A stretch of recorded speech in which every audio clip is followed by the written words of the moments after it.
예, 우리 할렐루야 샬롬하고 인사하는 시간 같습니다. 한 번씩은 다 눈을 마주치세요. 눈이 빗나갔더라도 다시 맞춰서 인사하십시다. 할렐루야 샬롬하고 고백하는 시간 되시겠어요? 우리 저기 예지부터 할까요? 자, 예지 할렐루야 샬롬 샬롬 샬롬 샬롬 샬롬 샬롬 샬롬. 자, 윤수야 안 보여. 자, 샬롬 샬롬. 자, 하나님 사랑합니다. 여러분 주 안에서 사랑합니다. 고백입니다. 아까 우리 9시 시간에 봤죠? 입술의 고백이. 우리는 하나님의 자녀들이기 때문에 입술의 고백대로 된다. 그렇지 않다 할지라도 앞에 것을 바라보고 어떻게 하라고요? 뛰어가는 저와 여러분들이 되시기 바랍니다. 사순절 기간이죠. 예, 지난 14일부터 2월 14일부터 시작돼서 금요일 제수요일부터 금요일 토요일까지 가고 오늘은 주일이기 때문에 빠지고 그리고 종려주일 고난주일이 3월 26일부터 제40일이 토요일까지 그렇게 갑니다. 그래서 부활주일이 다가오죠. 그래서 사순절은 영적 훈련의 기간. 그래서 열심히 묵상하시고 아까 조매슬리의 기도 나오셨죠? 여러분들 기도하시기 바랍니다. 마음으로 품으시고 묵상의 글도 말씀도 좀 찾아보시면 많이 올라와 있어요. 저희 새생명 새빛교회 블로그에도 와보시면 사순절 말씀이 매일매일 올라와 있습니다.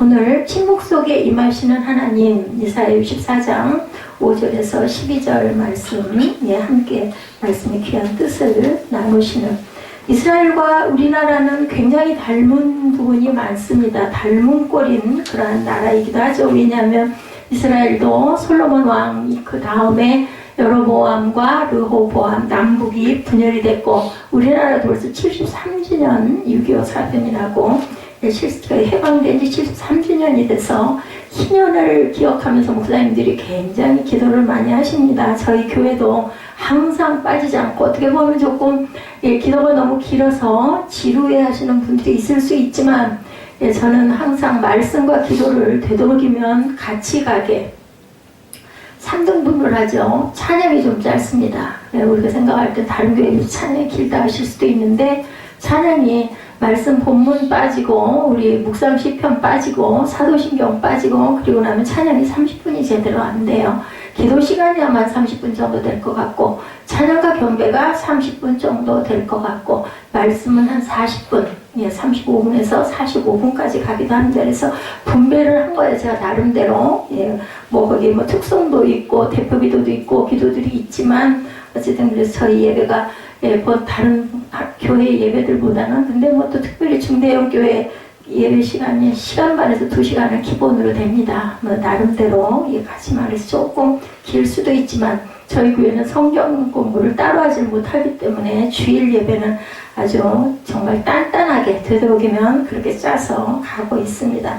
그래서 이스라엘과 우리나라는 굉장히 닮은 꼴이다. 왜? 남북이 아직도 우리나라만 마지막으로 남았죠. 분단된 국가로 남아있고 이제 희년 뭐야 은혜의 해다 얘기하죠. 언제가 50년째 되는 해 은혜의 해다. 7주 7년이 몇 번 가고 나면 7번 가고 나면 50년째 되는 해가 희년이다. 그래서 우리나라도 그 희년의 소망을 바라보면서 기도를 하고 있습니다. 아까 여러분들 사람하고의 소설 눈먼 자들의 도시라는 영화 보셨을 거예요. 어때요? 눈이 말짱했던 사람들이 갑자기 앞에 안 보여요. 실명 바이러스에 감염이 돼서 눈이 멀기 시작을 하죠. 그 사건들 여러분들 보셨죠? 그죠? 한글로 번역된 부분도 있고 영어로 나와서 빨리 지나가니까 정확하게 뜻은 모르시겠지만 어떤 의미가 있나 옷이고 뭐고 아무 소용이 없어요. 안 보이다 보니까 아주 혼란 속에 빠져 있습니다. 차량이 막히고 충돌하는 사건으로 영화가 시작되죠. 그리고 정부는 실명 바이러스에 감염된 사람들을 어떻게 해요? 수용소에 이렇게 감금을 하는 그런 사건으로 시작이 되는데 이 영화 속에 일어나는 사건을 통해서 인간의 본성을 봅니다. 먹고 입고 자고 또 거기에 뭐가 또 포함이 됩니까? 섹스가 포함되어 있죠. 인간의 성적인 욕구도. 볼 수 없는 인간이 가지고 있는 첫 번째 욕구는 아까 보셨던 것처럼 식욕이죠. 사람들은 먹을 것을 위해서 투쟁을 하고 먹을 것을 가진 자가 권력자예요. 왜냐면 먹어야 사니까. 그래서 기본적인 그리고 욕망의 두 번째 순위가 성적 욕구로 나타납니다. 성적 욕구의 충족 대상으로 여자를 당연히 원하겠죠. 여자들은 더 이상 인격이 아니고 그냥 대상으로 전락을 해버립니다. 무엇보다도 총을 든 자, 힘이 센 자가 살아남는 약육강식의 폭력적인 인간성이 보여집니다. 앞을 보지 못하는 사람들이 사는 세계는 이렇게 뭐예요? 빛이 없는 암흑이다. 빛을 강조하기 위해서 제가 이 부분을 여러분들에게 도입해서 보여드렸습니다. 그래서 높은 고층 빌딩과 화려한 네온 사인도 아무런 구실을 하지 못해요. 내가 눈이 감겼는데 뭐가 보이겠어요? 이쁜 옷을 입은들 내가 볼 수가 있겠습니까? 아무 소용이 없습니다. 그래서 인간은 동물 세계보다 못한 세계로 빠져들어가서 모든 것이 아까 본 대로 난장판이죠. 영화는 결국 무질서의 세계로 갈 수밖에 없는 사람들의 모습을 적나라하게 그려주죠. 여기에서 보여주려는 작가와 감독의 의도는 우리가 소유하고 누리는 수많은 것들을 알고 나서야 너무 늦게 깨닫는다. 예, 여러분들 눈 잘 보이시는 거 감사하세요. 저는 몸이 지금 온전치가 못하죠. 그러다 보니까 눈이 아프거나 눈이 시리거나 눈이 좀 침침해지거나 초점이 조금 이렇게 흐려지면 덜컥 겁이 나요. 이 눈마저 안 보이면 어떡하나. 그래서 요즘에 계속 그 눈물 있죠? 그거를 항상 상비를 하고 자주 넣고 자주 눈을 많이 감습니다. 그럴 때는 고통은 새로운 빛의 역사를 만들어가게 해주기도 합니다. 무엇을 깨달느냐가 굉장히 중요한 거죠. 이런 고통을 뚫고 일어나야 되죠. 아까 우리 에스더 전도사님 기도할 때 말씀처럼 우리가 그것을 능력으로, 누구의 능력? 우리 힘은 아무것도 없어요. 우린 그저 흙이에요. 흙. 예, 흙 속에 아까 김영희 목사님 얘기하시죠? 우리 푸 하고 숨을 불어넣어서 우리는 흙 위에 걸어 다니다가 이제 너 와라 그러면 하고 간다 그러죠. 아주 표현이 아주 굉장히 다이나믹하게 나타나는데, 예, 눈먼 사람들의 이야기 또 하나는 김선태 목사님 혹시 아세요? 한국의 나이팅게일이라고 합니다. 예, 실로암 병원의 원장님이시기도 합니다. 이분은 6.25 동란에 모든 걸 다 잃어버렸어요. 8살, 9살까지 눈이 보였는데 10살 되던 애, 지금 연세가 그래서 76세인가 되셨더라고요. 이분은 부모도 잃어버리고 모든 걸 다 잃어버렸어요. 눈도 안 보이게 되고 완전히 거지가 돼버리죠. 예, 고모 한 분이 계셨는데 그 고모가, 예, 그땐 그랬답니다. 저도 그 시절을 겪지를 못했기 때문에 저는 모르는데 들어보니 자식도 그냥 땅에다가 산채로 생매장을 하고들 떠나는, 아주 무섭죠. 어떻게 그럴 수가 있어요. 근데 그런 시대였기 때문에 고모가 조카를 돌볼 수도 없고 돌보고 싶지도 않고 나도 죽겠는데 그래가지고 갖다가 구덩이에다가 버리고 그 뭐죠, 그 저기 행녀들 있는 그런 그 죽을 수 있는 그 묘가 있는 거기다 갖다 애를 갖다 감금을 해뒀는데도 살아서 돌아와가지고 가다가 매장을 하고 하자 소리를 듣고는 이 김선태 소년이죠, 도망을 나오는 그런, 그래서 이제 결국은 고아원으로 갔다 입양을 하고, 근데 그 실명이 됐잖아요. 아무것도 볼 수가 없습니다. 정자를 익히고 그때부터 공부를 해서 숭실중고등학교를 나오고 대학을 들어가려고 대학 입학시험을 보는 거를 패스하게 해주십시오 하고 30번을 더 문교부에 쫓아가가지고 결국은 대학 시험을 보고, 그래서 장신대를 나와가지고 목사님이 되시기도 하고 의사가 되신 아주 정말 인간 성공. 어때서? 그 빛을 봤기 때문에. 이 사람의 이 원장님의 특이한 점 하나는 그렇게 어렵고 힘들 때도 꼭 새돈을 준비해가지고 주의를 그렇게 거룩하게 지켰더라고요. 보니까 그러면서 죽으려고 자살도 여러 번 했다고 합니다. 그런데 그때마다 하나님의 음성이 네가 나중에 분명히 이때를 생각하고 네가 크게 쓰이게 될 거다. 죽지 말아라. 너는 자라서 옛 이야기하면서 살 날이 있을 것이다 라는 음성이 계속 들려서 결국은 포기하고 헤쳐나갈 수가 있었다라고 본인이 쓰신 자서전에 이렇게 나와 있습니다. 실로암 안과 원장님이시기도 해요. 그래서 예, 그 직분을 통해서 32,000명에게 무료로 개안 수술을 그렇게 해주셔서 한국의 나이팅게일이 다해서 2011년에 막사이상 수상을 했습니다. 그리고 저서로는 땅을 잃고 하늘을 찾은 사람, 인생은 아침 태양처럼 푸른 정원의 아침. 제목들을 보니까 하늘나라가 저는 느껴지더라고요. 한번 틈이 있으실 때 한번 보시기 바라요. 요즘에는 뭐 휴대폰으로도 사서 보실 수가 있죠. 예, 저서 제목들에서 소망과 하늘을 느끼게 해주는 그런 책. 하나님은 이렇게 하나님을 의지하는 자. 우리 9시 예배에서 김영희 목사님도 얘기하셨지만 의지하고 하나님을 바라보고 하나님을 따르고 겸손한 자들에게 아브라함의 믿음, 그죠? 보이지 않는 것을 먼저 믿고 앞서서 갈 줄 아는 사람에게 이렇게 생명을 주시고 빛을 주신다라는 것을 잊지 마시기 바랍니다. 김 목사님은 자서전 서문에 이렇게 기록합니다. 나는 세상의 눈으로 볼 때 참으로 가난한 사람이었다. 어린 나이에 부모님을 여의고 두 눈을 잃고 친구도 잃었다. 친척도 잃고 건강도 잃고 희망도 재산도 없었다. 평범한 사람들이 세상에 태어나서 갖게 되는 가장 기본적인 것들을 모두 잃었다. 그렇지만 나는 이 모든 것들을 잃었기 때문에 하늘을 찾을 수가 있습니다. 저는 이 대목에서 너무 감동을 받아요. 여러분들 아까 찬양하실 때 어떠셨어요? 마음으로 그냥 아이고 얼른 안 끝나나 왜 이렇게 찬양기로 하셨어요? 아니면은 너무 찬양의 가사가, 저는 찬양의 가사에 이렇게 은혜를 받습니다. 그래서 아주 찬양 드릴 정말 제가 그냥 하나님을 그냥 아주 곧바로 만나는 것 같은 그런 경험을 합니다. 얼마나 가사가 아름답습니까? 찬양 작곡하시는 분, 작사하시는 분들은 하나님의 감동이 아니면 이런 거 작사할 수가 없겠구나. 작곡할 수가, 어쩌면 내 얘기를, 어쩌면 내 마음을 이렇게 표현할까. 찬양 몰라도 괜찮으세요. 가사만 열심히 묵상하셔도 하나님의 은혜가 임하실 줄로 믿습니다. 이분은 모든 걸 잃었기 때문에 내가 하나님을 만날 수 있다, 하나님을 찾을 수 있었다라고 고백을 합니다. 이런 신앙을 가지고 있었기 때문에 눈이 불구인데도 불구하고 이렇게 귀한 일을 하고 계시죠. 지금도 아주 그 모습이 그렇게 인자하시더라고요. 제가 그 사진으로 영상으로 봤습니다. 그 나의 지난 삶을 감사로만 나는 하나님께 가득하게 드리겠다라고 고백을 합니다. 하나님의 놀라운 그 사랑으로 잃은 것보다 더 많은 것을 나는 얻었다, 이런 고백이 있습니다. 우리는 모두 다 건강하죠. 그분에 비하면 저는 아주 부자입니다. 눈도 보이죠, 그죠? 듣기도 하죠. 말도 할 수 있죠.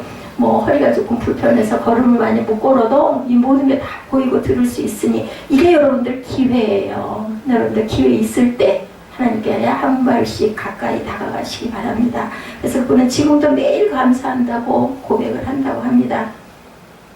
그래서 우리가 이사야의 그 아시아의 노벨상이라고 알려져 있는 막사이상과 국민훈장과 동백장, 모란장, 이런 그 많은 상을 받은 이분, 고난은 누구도 바라지 않아요. 괴로움과 불행이기도 합니다. 아무도 고난을 반가워하지는 않습니다. 추우면 나중에 난방을 트십시오. 그리고 좀 따뜻해졌다 하면 좀 꺼주시면, 여기는 굉장히 뜨겁거든요. 위 높이가 있기 때문에.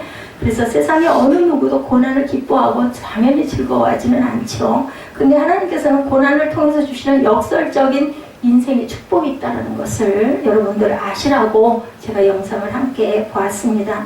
우리로 하여금 고난을 넘어서서 영원한 세계를 꿈꾸게 하죠. 회복과 치유의 세계를 바라보게 합니다. 그것을 뛰어넘는 사람, 역경을 뛰어넘는 사람에게 희망의 풍요가 넘치는 새로운 세상, 대안이 된다고 하죠. 누가 그랬어요? 사울, 바울, 여러분들 아시죠? 다메섹에서 다 눈에 비늘이 덮이고 다시 떼어졌을 때, 그죠? 그랬을 때 다시 새로운 세상이 보입니다. 모든 게 다 새롭게 보여요. 여러분들 성령 받아보셨어요? 기도하시면서 하나님 은혜가 정말 임하고 나면요, 밖에 나오면 모든 게 너무너무 달라요.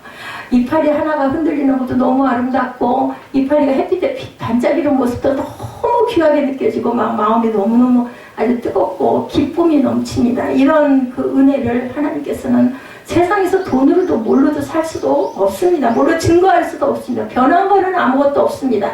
누가 그랬어요? 바울이 감옥에서도, 그죠? 에필골몬 뭐예요? 말씀을 쓸 때 어땠다고 그랬어요? 정말 기뻐하고 감사하는 그러한 그 에필골몬을 에베소서, 빌립보서, 골로새서, 그죠? 이런 그 작품을 어디서 썼어요? 편지들을 전부 다 감옥에서 쓸 정도. 감옥이 지금 생각하는 이런 감옥 아니죠? 지하에 깜깜하게 보이지도 않고 습하고 사람이 살 수가 없을 것 같은 감옥에서도 바울과 실라는 기뻐하면서 찬양을 했다고 나오죠? 그래서 야고보서 5장 13절을 굉장히 제가 귀하게 묵상하는 구절입니다. 너희 중에 고난당하는 자가 있느냐? 어떻게 하라고요? 기도할 것이요. 즐거워하는 자가 있느냐? 찬송할지니라. 그러니 우리가 주일날 찬양을 안 할 수가 없죠. 많이 할수록 좋습니다. 그래서 믿음의 기도는 병든 자를 구원하리니 주께서 그를 일으켜 주신다라고 말씀하셨어요. 성경 말씀 여러분들 믿으시죠? 제가 드리는 말씀이 아니라 성경에 나타나 있습니다. 그래서 혹시 죄를 범하였을지라도 사하심을 받으리라고 뒷말매 15절 말매에 나타나 있습니다. 하나님께서는 위기 극복의 방식을 경험하면서 우리에게 새로운 것을 이렇게 발견하도록 만드셨다. 그렇기 때문에 고난이 온다 해도 내가 이것만, 이 터널만 뚫고 나가면 더 큰 축복이 있을 거야 라고 믿고 나가시는 저와 여러분 되시기 바랍니다.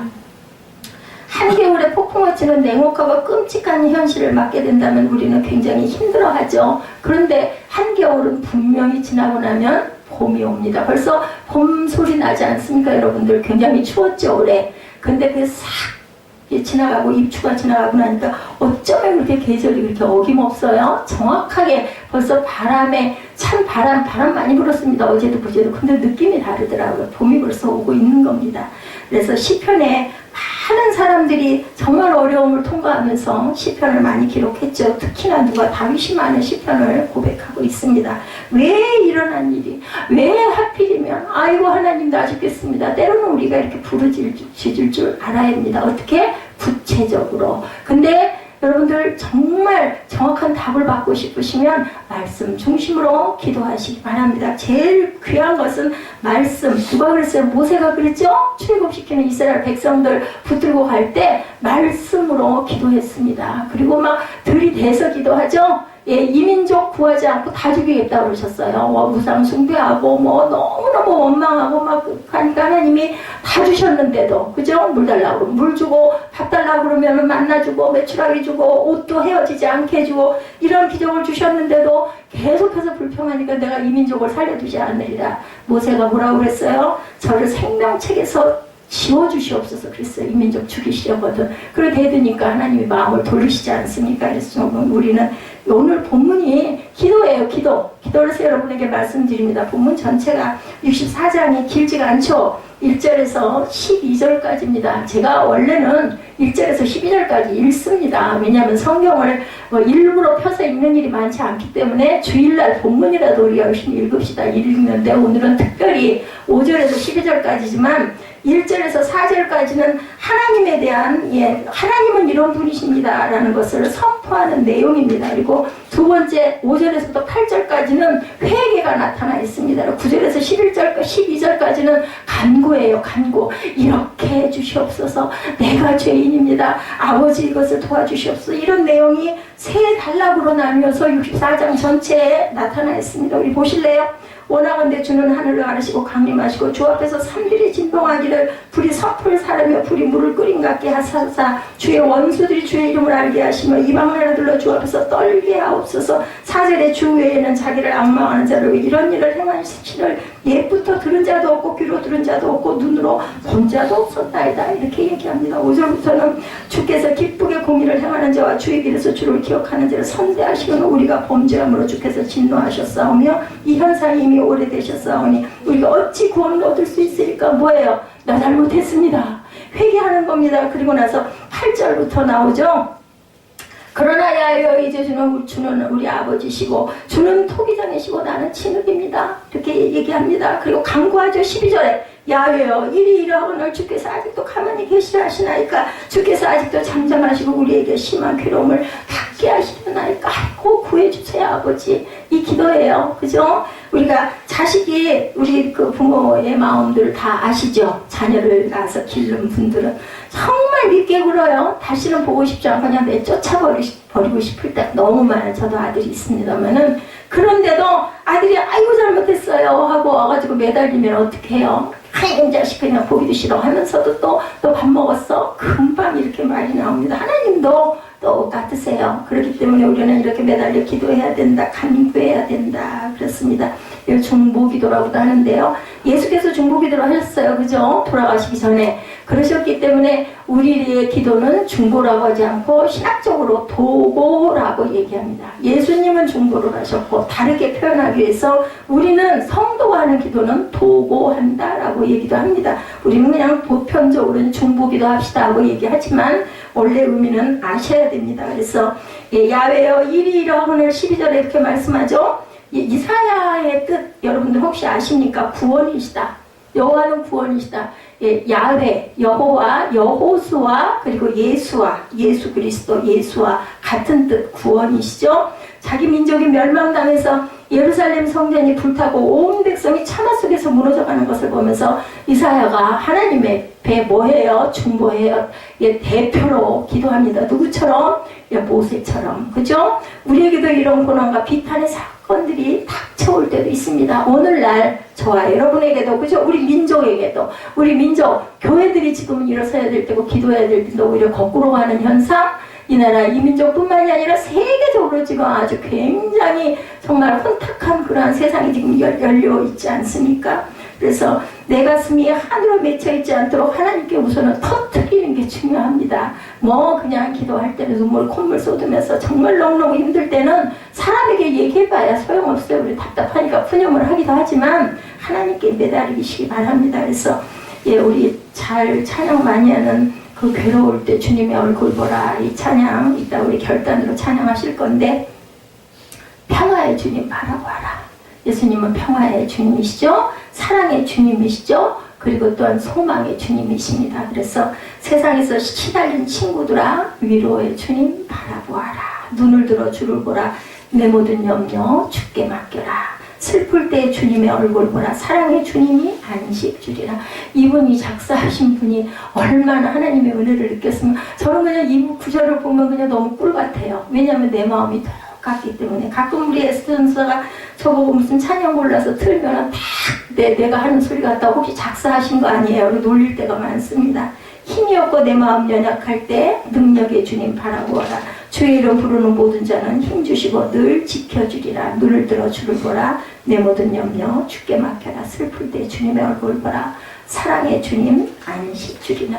왜 안 매달리세요? 왜 안 바라보세요? 바라보시면 이렇게 안식을 주신다라는데 답을 다 주셨어요. 얼마나 귀합니까? 성경이 있음으로 인해, 찬양이 있음으로 인해 하나님께서 우리에게 답을 다 제시해 주신다라는 것. 이사야에서 우리는 이렇게 부르짖는 걸 발견하죠. 아까도 우리 함께 제가 좀 훑어드렸지만 9절이죠. 야훼여 너무 분노하지 마옵시며 죄악을 영원히 기억하지 마시옵소서. 구하오니 보시옵소서. 저는 다, 우리는 모두 주의 백성입니다. 저는 주의 백성입니다. 저는 아버지십니다.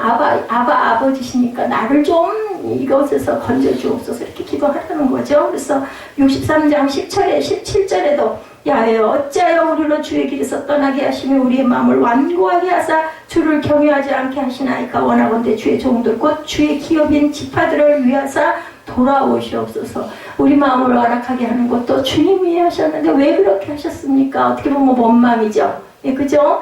예, 적국도 이용하시고 적장도 이용하시고 적국의 왕도 이 마음을 그저 다스려서 이용하시는 하나님, 무소부지하시고 전지전능한 하나님께서 우리에게 말씀하고 계십니다.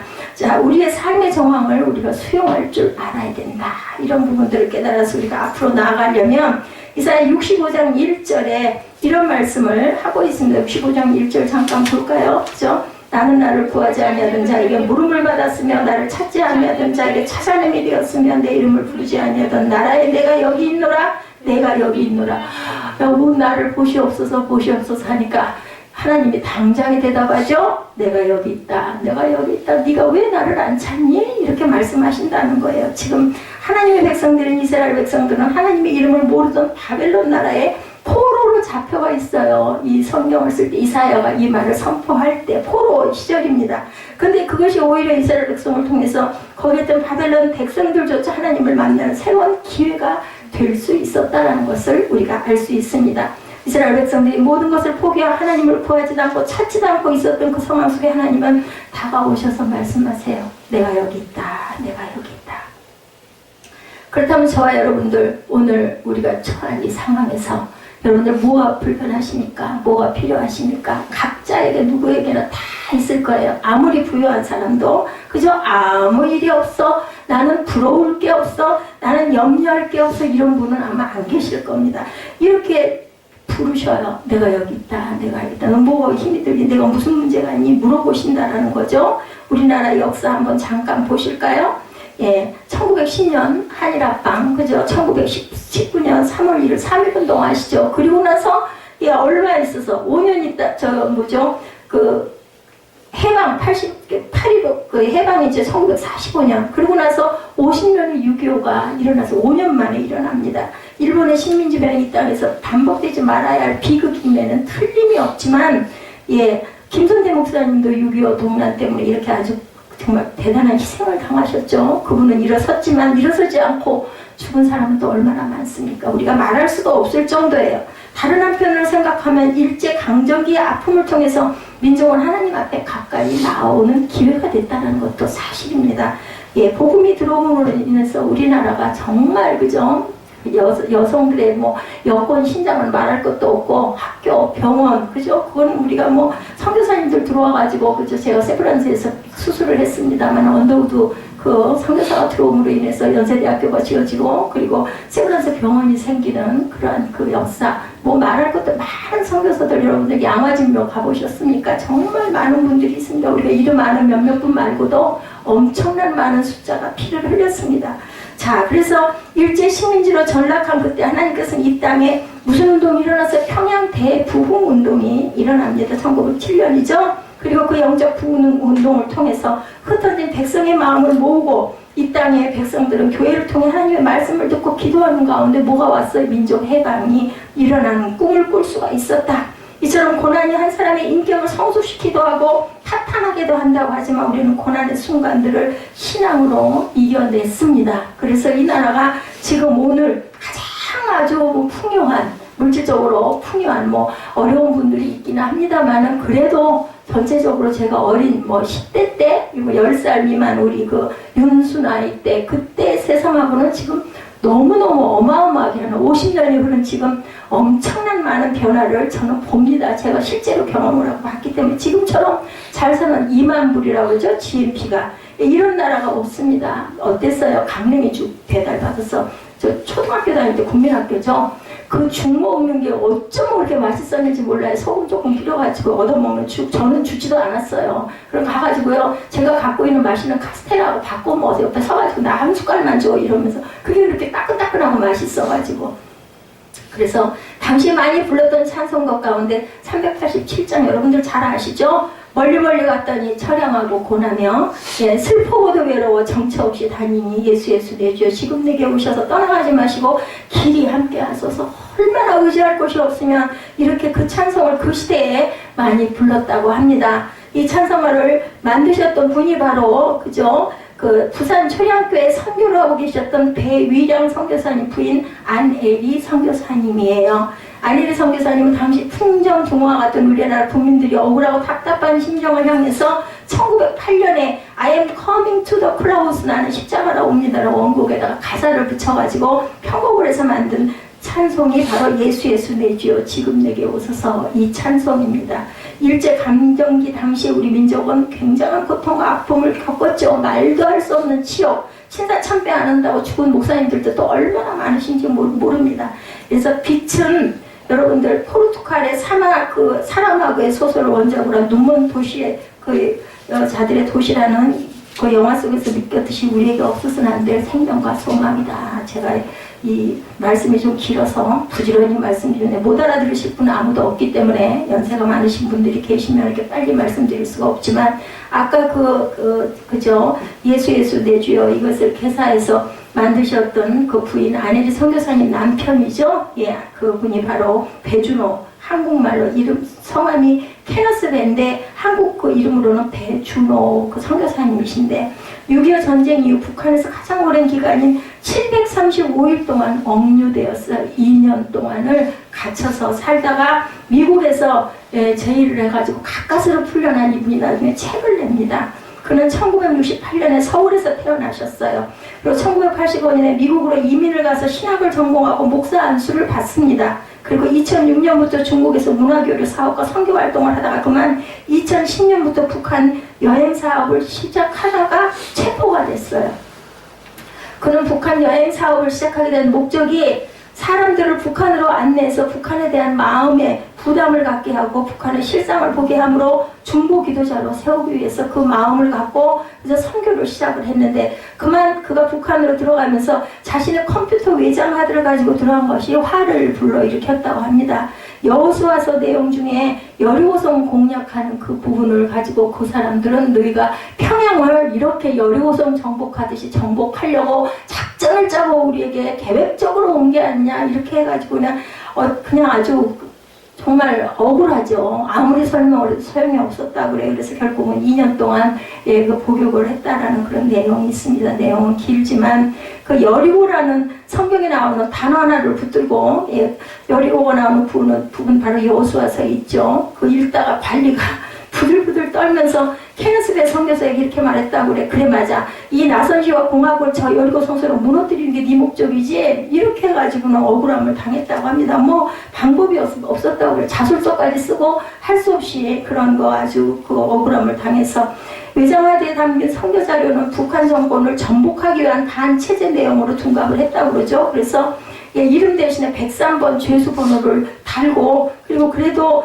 그 외국 죄수라고 그래서 15년 노동교화형 선고를 받고 노동을 하다가 미국에 충전을 2년 만에 석방이 되셨어요. 이 배준호 목사님이. 그래서 그 후에 잊지 않았다라는 책에 이런 내용들이 실려 있습니다. 미국인이었기 때문에 그죠? 평양 그나마 조금 우대를 해가지고 그래서 그곳에서 농사와 바위 옮기기, 석탄 캐기 등 중노동에 시달렸다고 그래요. 그런데 그 절망의 부름통해서 건져주실 하나님을 믿었는데 세월이 가도 한 달이 가고 6개월이 가고 10개월이 가고 1년이 가도 절대로 나갈 수 있는 희망도 보이지 않고 하나님이 분명히 나를 구출해 주실 거라 했던 믿음이 그만 흔들리기 시작했다고 합니다. 그런데 어느 날 미국에서 어머니가 보낸 편지가 이 배위량 그 목사님에게 당도를 합니다. 편지에 아들아 너는 다니엘의 세 친구가 불 앞에서 품었던 그 믿음을 품어야 한다. 이 한 줄이 편지가 왔다고 해요. 그럼 그 편지를 붙들고 울었다고 그러죠. 그래서 2013년 9월 24일 자기 침대 위에서 기도하다가 그만 성령의 임재를 느낍니다.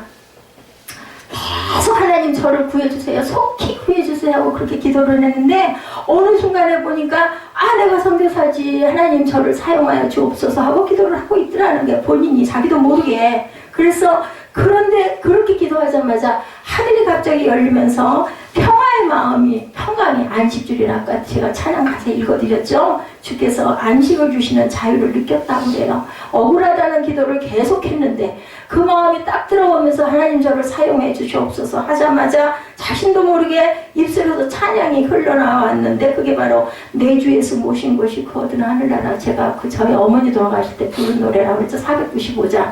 그래서 나중에는 거기다가 가사를 붙여가지고 그저 높은 산이 거친 들이 천막이나 궁궐이나 이렇게 얘기를 했던 걸 병원이나 감옥이나 내 주 예수 모신 것이 그 어디나 하늘나라 했더니 지키는 간수가 보고는 한다는 소리가 아니 감옥에 갇혀가지고 그 어려운 강제노동을 하면서 뭐가 그렇게 좋아서 맨날 찬양을 하고 싱글벙글 하냐고 너무 이상하다라고 얘기를 했다고 그러죠. 그래서 이토록 절망하고 절박한 상황 속에서 그렇게 즐겁게 노래를 부를 수 있는 비결이 뭐냐. 마치 네가 죄수가 아니고 내가 죄수 같고 네가 간수 같다 이렇게 얘기를 해서 전도를 하게 됐다라는 그런 내용이 아까 절대로 잊지 않으리라는 그 책의 내용입니다. 하나님이 나를 인도하셨다.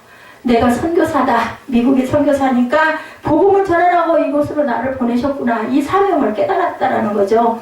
우리가 해방에 위해 5년 동안의 기간을 지내면서 좌우 이데올리기의 대립 속에서 허송세월을 이 나라가 보내죠. 해방한 그 이후에. 그리고 나서 교회는 교회대로 여러분들 신사참배 친일 반일의 논리에 갇혀서 분열의 늪 속에 교회들이 빠졌다고 그래요. 그리고 뭐가 터져요? 6월 25일 날 주일날이죠. 새벽에 북한 탱크가 밀려왔는데 과연 이것이 우연일까인 거예요. 그죠? 우리는 뭐가 부족했을까요? 회개가 부족했고 하나됨이 부족했다라는 거죠. 그래서 우리가 그 1945년 해방을 맞았을 때보다 아주 그 심각한 싸움 속에서 결국은 6.25가 발생이 되고 결국은 6.25가 발생됨으로 남과 북이 끊어지죠. 이스라엘도 마찬가지예요.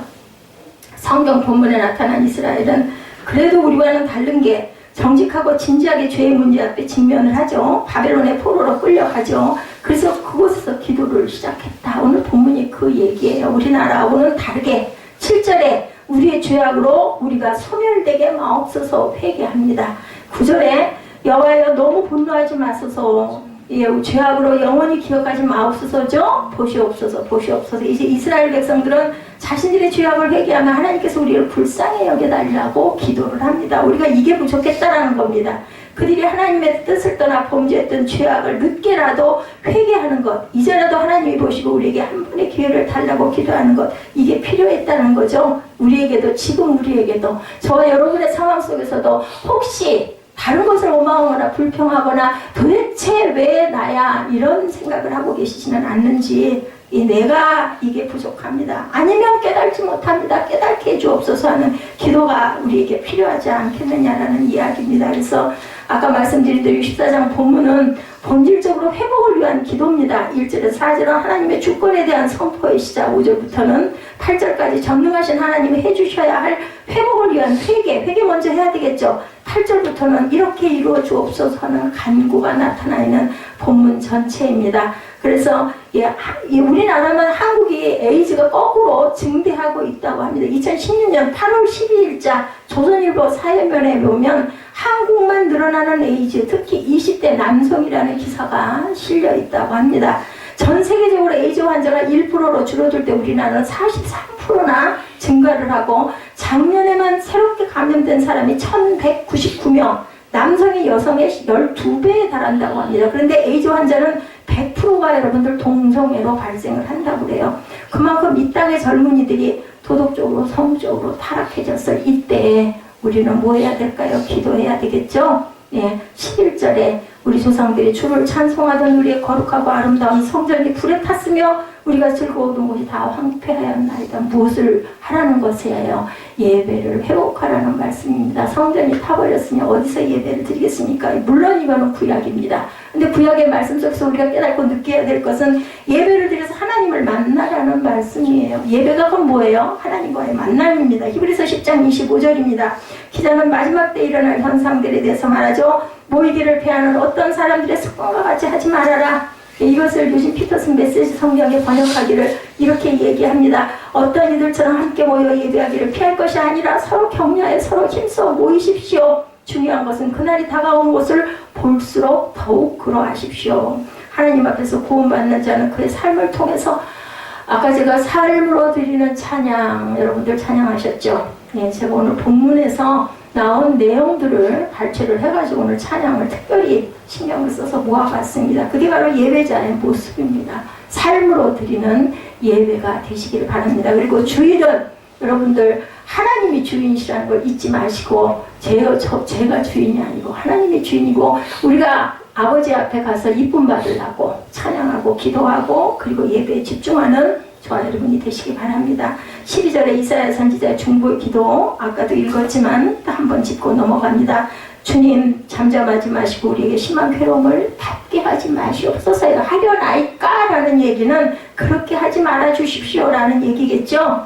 이스라엘은 바벨론에서 해방되죠. 여러분들 아시죠? 예루살렘 성전을 재건을 합니다. 고레스 왕의 마음을 하나님께서 감동해서 니네 나라로 돌아가라 해가지고 그죠? 느헤미야가 시작을 하죠.